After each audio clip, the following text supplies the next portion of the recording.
ఓం మహాగణాధిపతయే నమః. ఓం గురుభ్యో నమః. ఓం శ్రీమాత్రే నమః. పరమేశ్వర స్వరూపమైనటువంటి జ్యోతిష, వాస్తు మరియు ఇతర అనేకమైనటువంటి శాస్త్రములను మనకు అందించినటువంటి మహర్షులకి నమస్కారం. హయగ్రీవ హయగ్రీవ హయగ్రీవేతి యో వదేత్ తస్య నిస్సరతే వాణి జహ్నుకన్యా ప్రవాహవత్. అరుణాం కరుణాతరంగితాక్షీం ధృతపాశాంకుశపుష్పబాణచాపాం అనిమాదిభిరావృతాం మయూకైః అహమిత్యేవ విభావయే భవానీం. శ్రీమాత్రే నమః. ప్రేక్షకులకి ఆ లలితాంబిక అమ్మవారి యొక్క అనుగ్రహం పరిపూర్ణంగా కలగాలని మనస్ఫూర్తిగా కోరుకుంటూ మనం ఈరోజు చెప్పుకోబోయే టాపిక్ ఏమిటంటే 19వ తేదీ నుంచి శుక్రుడు గురువుతో కలుస్తున్నాడు, వృషభ రాశిలో ఉన్న గురువుతో. కాకపోతే ఈ రెండు గ్రహాలు కూడా అస్తంగత్వ దోషంలో ఉంటున్నాయి.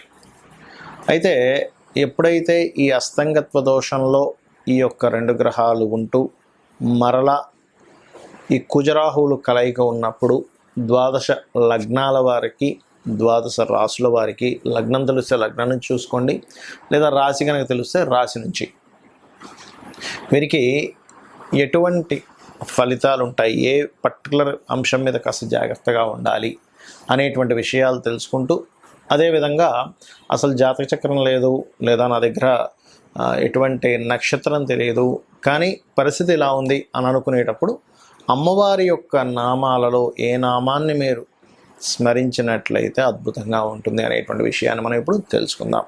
ధనుర్లగ్నము, ధనుస్సు రాశి. ధనుస్సు లగ్నం వారికి ప్రత్యేకంగా ఇన్బిల్ట్ యోగమే. సర్వసాధారణంగా వాళ్ళకి ఏదైనా శుక్ర మహాదశ వచ్చినా, శుక్రుడు లేదా గురువు ఏదైనా గ్రహం 6వ స్థానంలో ఉండి ఆ మహాదశలు వచ్చినా సరే, ఇక్కడ కలిగేటువంటి ఇన్బిల్ట్ యోగం ఏమిటి అంటే ఇట్స్ వెరీ క్లియర్. వీరికి వివాహ సంబంధించిన విషయంలో డిస్టర్బెన్స్ ఇస్తూ ఉంటుంది. అయితే ఇప్పుడు పర్టికులర్గా 6లో అధిక గ్రహాలు ఉన్నాయి, అంటే 3 గ్రహాలు కలిసి ఉన్నాయి. కాబట్టి ధనుర్లగ్నంలో జన్మించానండి అనుకునేటువంటి వారు ఈ సంవత్సరం పూర్తిగా జాగ్రత్తగా ఉండాలి. ఒకటి.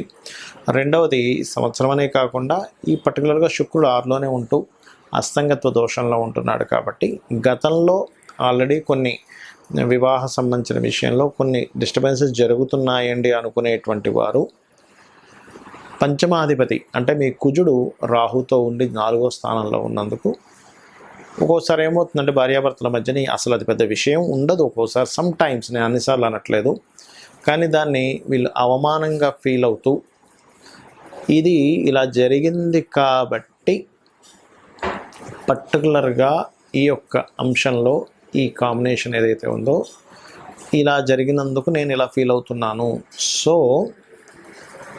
దీన్ని ఎట్లా తీసుకోవాలి అనేటువంటి దీంట్లోకి వెళ్తూ ఉంటుంది ప్రభావం అనేటువంటిది. కాబట్టి కొన్నిసార్లు అవమానంగా ఫీల్ అవ్వడము, గిల్ట్గా ఫీల్ అవ్వడం వల్ల నా యొక్క పరువు పోయింది అనేటువంటి భావనతో కొన్ని అగ్రెసివ్ నిర్ణయాలు తీసుకుంటారు ఈ సమయంలో. బికాజ్ ఆఫ్ శీలస్థానము అంటారు ఆస్ట్రాలజీలో, జ్యోతిష్ శాస్త్రంలో.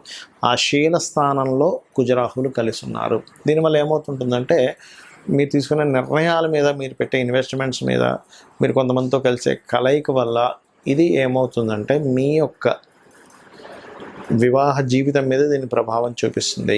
ఎవరికైనా అప్పులు ఇవ్వడం, బికాజ్ ఆఫ్ 6th హౌస్లో ఎప్పుడైతే గురువు శుక్రుడు కలిసి ఉండి రవి ద్వారా అస్తంగత్వ దోషం ఏర్పడిందో, ఇది అప్పులు ఇవ్వడం ద్వారా, అప్పు తీసుకోవడం ద్వారా ఈ కాంబినేషన్ ఏర్పడుతుంది.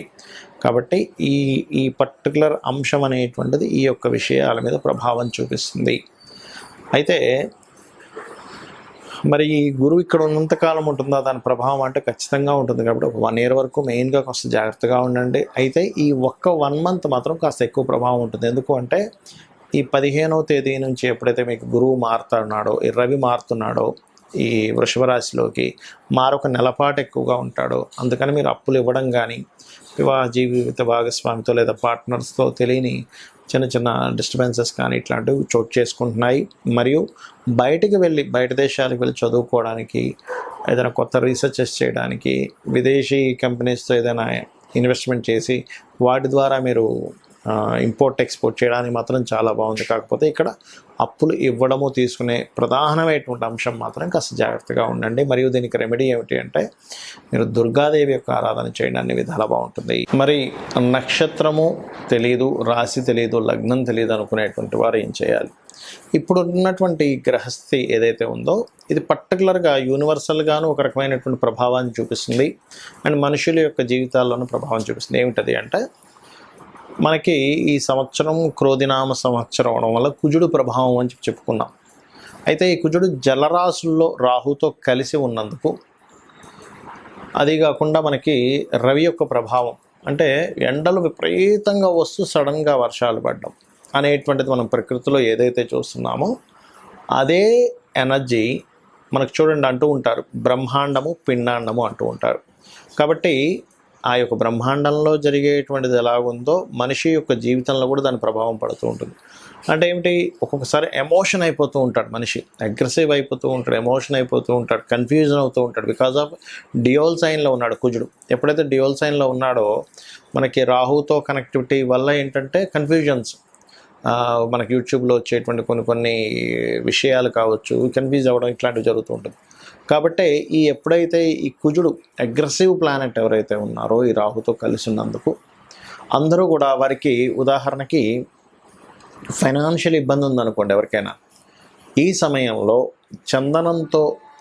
చందన వాటర్లో కలిపి నరసింహస్వామికి అభిషేకం చేయడం ద్వారా మీకు ఫైనాన్షియల్గా ఏదైతే అధిక ఖర్చులు అవుతున్నాయో ఆ యొక్క అధిక ఖర్చుల నుంచి బయటపడడం జరుగుతుంది, గుర్తుపెట్టుకోండి పర్టికులర్గా.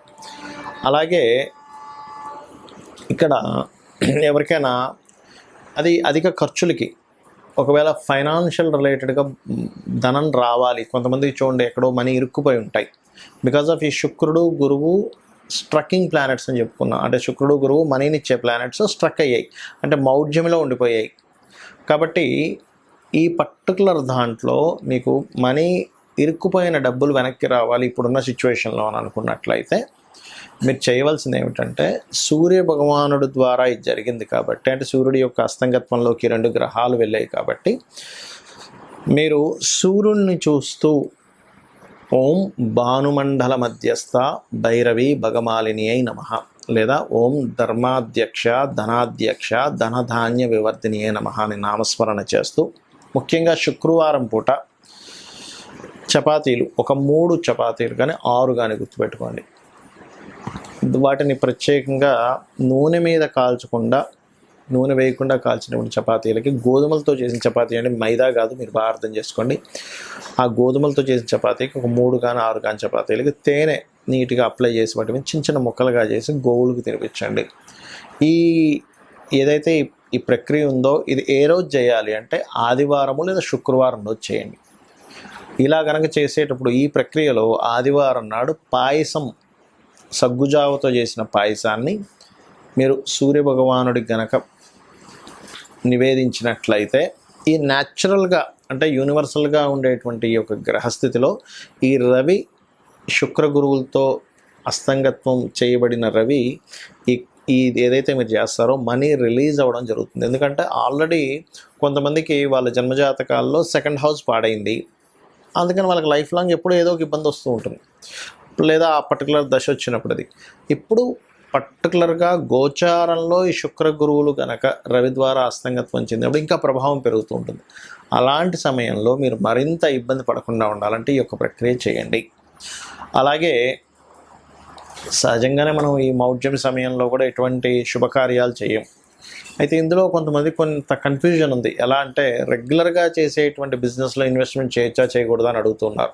అటువంటి వాటికి ఎటువంటి ఇబ్బంది లేదు. రెగ్యులర్గా మీరు చేసే ఇన్వెస్ట్మెంట్స్, షాప్ పెట్టుకున్నాము, డబ్బులు పంపిస్తుంటాం, వాడు సరుకు పంపిస్తుంటారు, అటువంటి వాటికి ఇబ్బంది ఏం లేదు. ఎందుకంటే నన్ను చాలామంది ఈ యొక్క ప్రశ్న అడగడం జరిగింది కాబట్టి ఇటువంటి వాటికి ఇబ్బంది ఏం లేదు. కేవలం పెళ్ళిళ్ళు, గృహప్రవేశాలు, ఉపనయనాలు ఇటువంటి వాటికి మాత్రమే కానీ రెంట్ హౌజులకనో లేకపోతే ఇట్లాంటి వాటికి సంబంధం లేదు. ఇంకోటి ఇప్పుడు కర్తెర అంటారు. ఈ కర్తెర సమయంలో కృత్తికా నక్షత్రంలోకి రవి ఎంట్రీ అవుతున్నటువంటి సమయం అంటారు మనకి ఈ మే 11వ తేదీ నుంచి. ఎప్పుడైతే కృత్తికా నక్షత్రంలోకి ఎంటర్ అవుతున్నటువంటి సమయం ఏదైతే ఉందో ఇది రవి అగ్నితత్వ నక్షత్రంలోకి ఎంటర్ అవుతున్నాడు. కాబట్టి ఏమిటంటే ఇది ఫైరీ ప్లానెట్, ఫైరీ రాశిలోకి వెళ్తుంది. అందుకని ఈ 24వ తేదీ వరకు ఉన్నటువంటి కర్తెర సమయంలో మాత్రం రెంట్ హౌసెస్ కూడా మారకపోవడమే మంచిది అనేటువంటి చాలా స్పష్టంగా గోచరిస్తుంది. అయితే ఇక్కడ ఉన్నటువంటి ఈ planetary aspect and planetary positions ఏవైతే ఉన్నాయో పర్టికులర్గా వీటికి నేను ఇందాక చెప్పినటువంటి ఆ 2 రకాల మంత్రము, అదేవిధంగా గోవుకి గోసేవ చేయడము, మరియు వీలైతే కనుక సుబ్రహ్మణ్యేశ్వర స్వామి ఆరాధన ఎప్పుడైతే ఈ కుజరాహులు కలిసి ఉన్నాయో, ఎవరికైనా సరే గుర్తుపెట్టుకోండి, ఈ కాంబినేషన్ ఉన్నప్పుడు తెలియకుండానే కుటుంబ సభ్యుల్లోని అన్నదమ్ములతోని, అక్కచెల్లెలతో, లేకపోతే బావమరిది, లేకపోతే రిలేషన్స్లో కొన్ని కంబైన్డ్గా కొన్ని ఇవి ఉంటాయి, ఆస్తులు అవి ఉంటాయి. అటువంటి వాటిల్లో మీకు కనుక ఎటువంటి గొడవలు జరగకుండా బాగుండాలి అంటే సుబ్రహ్మణ్యేశ్వర స్వామి ఆరాధన చేయడము, లేదా మరి కొంతమందికి కోర్టు కేసెస్లో ఇరుక్కొని చాలా గందరగోళంగా ఉంటుంది ఈ కాంబినేషన్స్ ఉన్నప్పుడు. అలాంటప్పుడు ఏంటంటే పర్టికులర్గా మీరు వారాహి అమ్మవారి యొక్క అష్టోత్తరం చేసుకోవడము చేస్తూ ఉన్నట్లయితే రెగ్యులర్గా మీకు ఏదైతే ఇబ్బంది ఉందో ఈ ఆస్తి సంబంధించిన విషయం, ఈ గొడవలకు సంబంధించిన విషయంలో, ఎందుకంటే చాలామంది నాకు ఏమంటే నేను ఆ వారాహి చేసుకున్నాక నాకు ఈ ప్రాబ్లమ్స్ క్లియర్ అయ్యాయి అని చెప్తూ ఉంటారు. అదేవిధంగా మీకు కనుక 4వ అధిపతి 8వ అధిపతి కాంబినేషన్ మీ జాతకంలో ఉండే యాక్సిడెంట్స్ ఎక్కువ అవుతున్న వారు కూడా ఈ టైంలో కొంత జాగ్రత్తగా ఉండాలి. ఏదేమైనప్పటికీ కూడా నేను చెప్పినటువంటి మంత్రం చేసుకుంటూ, లేదా రోజుకు ఒక్కసారైనా ఉదయం లేదా సాయంత్రం లలితా అమ్మవారి యొక్క స్తోత్ర పఠనం చేసినట్లయితే అన్ని విధాలా బాగుంటుంది. శ్రీమాత్రే నమః.